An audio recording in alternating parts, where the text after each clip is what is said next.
देखिए, मैं एक छोटा-सा कार्यकर्ता हूँ एनडीए का। एनडीए एक बहुत बड़ा परिवार है, मैं उस परिवार का हिस्सा हूँ, एक अंग हूँ मैं।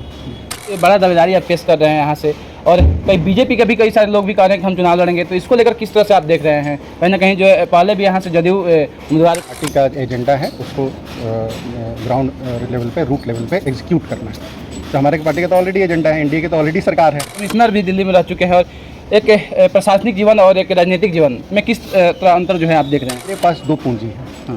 मेरी शिक्षा, मैंने नॉर्थ कैंपस से Kirorimal college university of Delhi से हिस्ट्री ऑनर्स किया है, यूनिवर्सिटी ऑफ दिल्ली से लॉ फैकल्टी से लॉ किया है, यूपीएससी क्रैक किया है, ऑल इंडिया रैंक 84 था मेरा assistant commandant central armed police forces में 2011 मैंने क्वालिफाई किया है। 9 वर्षों तक मैंने class 1 group A gazetted officer की सर्विसेज दी हैं। गुमनाम से सिटिंग विधायक हैं अजीत कुशवाहा जी, किस तरह से देखते हैं? माले से जो है पहले से जीत कर आए हुए हैं सामने और कहीं ना कहीं आप उम्मीदवार बनेंगे तो फाइट जो है उन्हीं से होगा। मज़ारों पे लगेंगे हर बरस मेले, वतन पे मिटने वालों का यही बाकी निशान होगा। बिस्मिल्लाह खान को किस तरह से याद करते हैं? बिस्मिल्लाह खान की धरती है ये। मेरा यही कहना है कि आप आने वाले विधानसभा में वोटिंग ज़रूर करें।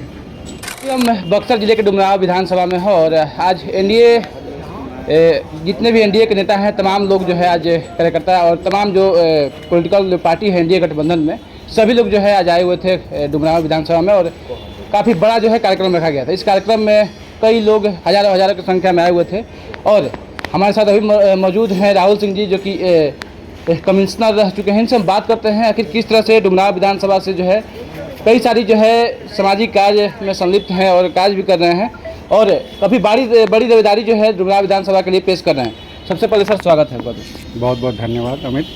डुमराव विधानसभा में तो प्रवेश किए हुए हैं और काफ़ी बड़ा आज कार्यक्रम आप लोग रखे हुए थे। इस कार्यक्रम का मेन मोटिव क्या है? ये कार्यक्रम जो बक्सर जिला स्तरीय एनडीए की प्रबंधन कमेटी है उसने रखा था और विधानसभा स्तरीय कार्यकर्ता सम्मेलन था।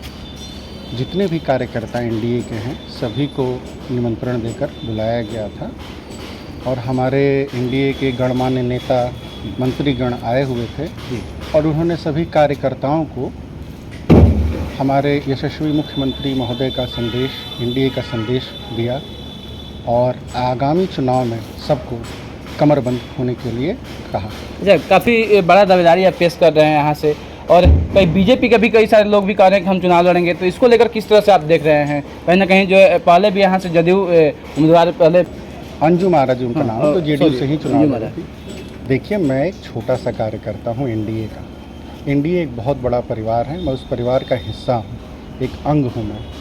ये बड़ी बातें हैं, बड़े नेता हमारे जो शीर्ष नेतागण हैं वो ये तय करते हैं कि कौन कहाँ से चुनाव लड़ेगा, कौन प्रत्याशी होगा, कौन नहीं होगा। इन सब बिंदुओं पे मैं क्या कह सकता हूँ? मैं तो बस इतना कह सकता हूँ कि मैं एक उम्मीदवार बनना चाहता हूँ। मैं एक छोटा कार्यकर्ता हूँ।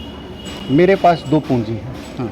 मेरी शिक्षा, मैंने नॉर्थ कैंपस से Kirorimal college university of Delhi से हिस्ट्री ऑनर्स किया है, यूनिवर्सिटी ऑफ दिल्ली से लॉ फैकल्टी से लॉ किया है, यूपीएससी क्रैक किया है, ऑल इंडिया रैंक 84 था मेरा assistant commandant central armed police forces में 2011 मैंने क्वालिफाई किया है। 9 वर्षों तक मैंने class 1 group A gazetted officer की सर्विसेज दी हैं। ये मेरा अनुभव है। तो मेरे पास 2 पूँजी है, एक शिक्षा की पूँजी है और एक भारत सरकार में अनुभव की पूँजी है।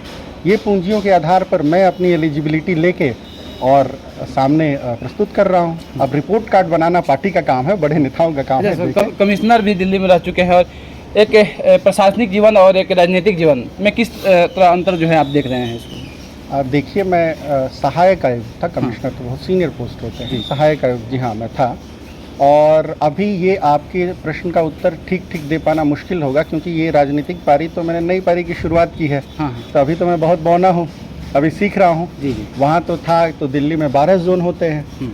12 जोन में एक जोन का एक असिस्टेंट कमिश्नर होता है, जबकि एमएलए तो 70 होते हैं। तो हमारे जोन में तो 5-6 विधायक हुआ करते थे। बिल्कुल सभी लोगों के साथ लगातार तारतम्य रहता था, काम करते रहते थे। उनका भी काम करने के अंदाज से मैं प्रभावित था, काफ़ी कुछ सीखने को भी मिला।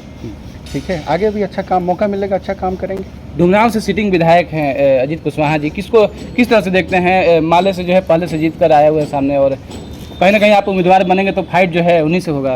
और अगर उनको उनकी पार्टी टिकट देती है तो निसंदेह फाइट होगा। हाँ, मैं तो खुश होता कि अगर वो अपने क्षेत्र में अच्छा काम करते, विकास का काम करते, जो अपनी जिम्मेदारियां हैं, जो दायित्व है, उसे अगर अच्छे से निर्वहन उसका करते तो मुझे बड़ी खुशी होती। पर थोड़ा अफसोस होता है कि उस तरीके का काम इलाके में हुआ नहीं। पहला प्राथमिकता क्या होगा अगर चुनाव में आते हैं और चुनाव जीतकर सामने आते हैं तो लोग जो पार्टी का एजेंडा है उसको ग्राउंड लेवल पे, रूट लेवल पे एग्जीक्यूट करना है। तो हमारे पार्टी का तो ऑलरेडी एजेंडा है, एनडीए के तो ऑलरेडी सरकार है। हाँ। इतने अच्छे काम हो रहे हैं, बहुत सारी पॉलिसीज़ हैं। मैं एक आपकी छोटी सी आपके समक्ष एक बात रखूंगा। जैसे वृद्धा पेंशन में इजाफा हुआ, हाँ, 400 रुपये से बढ़ा के 1100 रुपये कर दिया गया। वृद्धों को, बुज़ुर्गों को, विधवाओं को, दिव्यांगों को ये राशि दी गई। ये कितनी अच्छी बात है। देखिए, कोई भी हमारे, हम लोग के भोजपुरिया समाज है, दादी या बाबा हमारे होते हैं, बुज़ुर्ग होते हैं। अब कम से कम उनको एक मान राशि, एक मानधन है ये। अब उनके आंचल में कम से कम इतने पैसे तो होंगे कि उनका पोता मांगेगा कि हमको खाने के लिए कुछ या हमरा के तनी मलाई बर्फ खा के 5 रुपया दे दो, तो कम से कम उसको किसी को मुंह तो नहीं देखना है। वो स्वावलंबी बनेगा, उसका आत्माभिमान बढ़ेगा बुजुर्ग व्यक्ति का। ये काम, ये सोच सिर्फ एनडीए की सरकार कर सकती है, हमारे यशस्वी मुख्यमंत्री के दिशा निर्देश पर। जब तिरंगा यात्रा निकाले थे, जैसा कि हमें जानकारी हुआ है, तो काफ़ी भव्य तिरंगा यात्रा था और जो शुरुआती कदम जो है काफ़ी बड़ा जो है आप रखे हुए थे, उसके बाद जो है आज कार्यक्रम हुआ। हाँ, तिरंगा यात्रा, सब तिरंगे की शान में सब लोग इकट्ठे हुए थे, एकत्रित हुए थे। डुमरांव शहीदों की धरती है। सन 1942 में 21 लोगों ने यहाँ शहादत दी थी। सब लोगों के यहाँ हम गए थे, हमने उनका सम्मान किया, उनका नमन वंदन किया।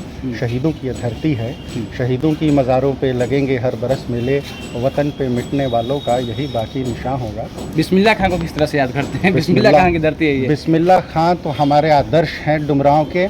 देखिए, बिस्मिल्लाह खां के गले में माँ सरस्वती साक्षात वास करती थी। बिस्मिल्लाह खां जो है, डुमरांव की धरती पे गंगा यमुनी तहजीब जो है उसके एक आदर्श हैं। जब माँ सरस्वती फ़र्क नहीं करती हैं कि किसके गले में बैठना है, तो हम इंसानों को भी फ़र्क नहीं करना चाहिए। हम सभी समुदाय के लिए काम करें। जब उनके शहनाई हम सुनते थे तो सभी वर्ग के लोग, सभी समुदाय के लोग, क्या छोटा क्या बड़ा, क्या हिंदू क्या मुसलमान, सब खुश होते थे। साक्षात माँ सरस्वती का आशीर्वाद था उनको, बिहारी जी का आशीर्वाद था। वो तो हमारे आदर्श हैं, डुमरांव की शान है। बड़ा फ़क्र है कि मैं भी डुमरांव से आता हूँ, उसी डुमरांव से जहाँ से उस्ताद बिस्मिल्लाह खां भी आते हैं। अंत में क्या मैसेज रहेगा लोगों को और डुमरांव विधानसभा के लोगों को? मेरा यही कहना है कि आप आने वाले विधानसभा में वोटिंग ज़रूर करें, अपने मताधिकार का प्रयोग ज़रूर करें। और जब भी आप अपने मताधिकार का प्रयोग करें तो देखें कि मेरे सामने कैंडिडेट कौन है, उसकी क्या क्वालिफ़िकेशन है, उसने ज़िंदगी में क्या किया है, उसकी रिपोर्ट कार्ड क्या है। अगर वो पहले यहाँ से विधायक रहा है तो उसके क्या क्या काम होने चाहिए थे, क्या उसने किए हैं, नहीं किए हैं। और इस आकलन के बाद जो अच्छा कैंडिडेट लगे उसे वोट कीजिए। बहुत बहुत धन्यवाद। Thank you. देखिए, राहुल सिंह जी थे और काफ़ी बड़ा जो है दावेदारी पेश कर चुके हैं डुमरांव विधानसभा को लेकर के, और देख सकते हैं। और आज एनडीए समर्पित तमाम जो गठबंधन के लोग जो हैं आज कार्यक्रम में उपस्थित थे और ये भी गए हुए थे। और इससे पहले भी जो कि तिरंगा यात्रा भी निकाले हुए थे डुमरांव शहर में। तो इस तरह से जो है कार्यक्रम जो है ये कर रहे हैं डुमरांव विधानसभा के लिए। काफ़ी बड़ी दावेदारी पेश कर रहे हैं। हालांकि आपका क्या सोच है आप कमेंट बॉक्स में जरूर लिखिए। आप लोग देख रहे थे परसमिट लाइव न्यूज़, मैं reporter Amit Kumar. Thank you, जय हिंद।